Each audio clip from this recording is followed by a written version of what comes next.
Did you ever play Truth or Dare? That was a big deal when I was in middle school. I can remember one particular evening in 7th grade. We were doing Truth or Dare, and the rules were that you had to say Truth or Dare before you knew what the question was. You couldn't wait to find out what the question was and then decide.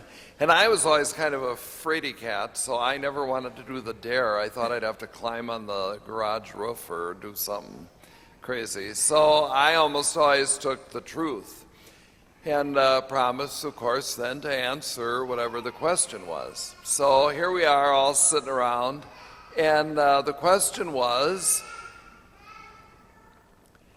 who was the first girl you ever kissed? And I remembered immediately, but she was sitting in the room going, don't you dare, don't you dare say me, they'll think I'm really desperate. So I didn't know what to do. I was between a rock and a hard place. And I thought, well, I can't lie, although I suppose I could lie and go to confession the next day. But anyway, so I told the truth. 55 years later, at our 50-year high school class reunion, she brings it up. Vicki was there. We're still friends. We didn't scare each other off. She scared me into the seminary, but...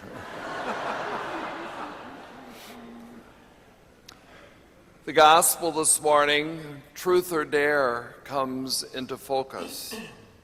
Jesus says to us, do you dare to let me love you?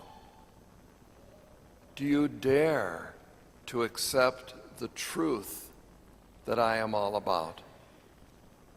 And that is the choice. That is the truth.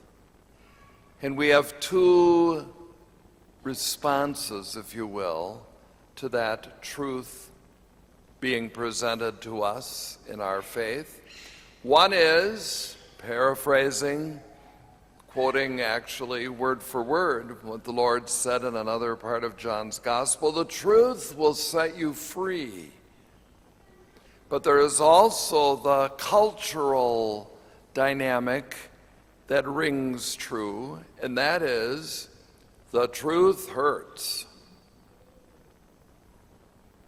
No matter how we interpret truth or how we experience truth, it does set us free from all deception. Some of my favorite quotes about truth would include, "It is better to be hurt by the truth than to be comforted by a lie." Or, "A lie travels halfway around the world before the truth gets its shoes on." Or, "You can't change the truth, but the truth can change you." And why is it so hard to believe the truth that Jesus speaks in so many different areas of our lives? Jesus says to us over and over that it is better to give than to receive. But that's hard for us to embrace fully because it's so much more comfortable to keep and to retain and to hold on to and to want more than it is to freely give away. I'm going through that now in going through all the stuff in my dad's house. And I'm amazed at how hard it is to just give that away. It doesn't have any particular value, really. It's just stuff. But it's much easier to cling to it than to simply share it with others. Jesus' message about forgiveness. 70 times, 7 times. We should always be about forgiving.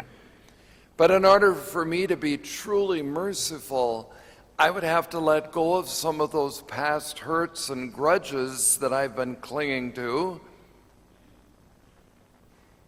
and become a different person. And I've gotten to be very comfortable with who I am, hanging on to some of those past hurts. Jesus proclaims the truth when he says, leave the forgiving to God. You just be tolerant, or leave the judging to God.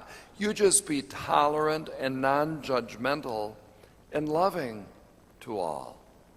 Vengeance, he says, never heals. It just keeps the wound alive. Why do we read every once in a while of family member of a victim of a violent crime going to the prison to forgive the one who perpetrated the crime? And the person will say, I did it in order to sleep at night. I can't hold on to that anger and hurt and want that vengeance any longer. But that's hard to do. The truth that Jesus proclaims is very challenging, and it's not easy to live that truth. The truth is all boiled down to God being love. But rather than believe in a God who loves everyone and forgives everyone, it's easier to believe in a God that's a little more picky and choosy about whom he will love and forgive. It just sits better with us. But that's not the God of Jesus. The God of Jesus is a God of love. A spiteful God in Jesus' mind would be an oxymoron. It just wouldn't fit. The Trinity is all about accepting that Jesus is the way and the truth and life in union with God. Within the essence of God are 3 persons who only love each other. The Father didn't stop loving the Son because the whole world didn't accept him and because they put him to death on the cross. The Father didn't stop loving the Son because of that. The Holy Spirit was not fired because not everyone on the planet became fired up on the Feast of Pentecost, on the day of Pentecost. Not everyone was excited. But the Holy Spirit wasn't fired because of that. Heaven isn't any less than perfect because sinners made it. Ultimately, the question we ask ourselves this morning is Mother Teresa's favorite. When I see God, she said, he's not going to ask me, how many good things have you done? But rather, he will ask me, how much love did you put into what you did? That's the truth. And the choice to dare to accept it is ours.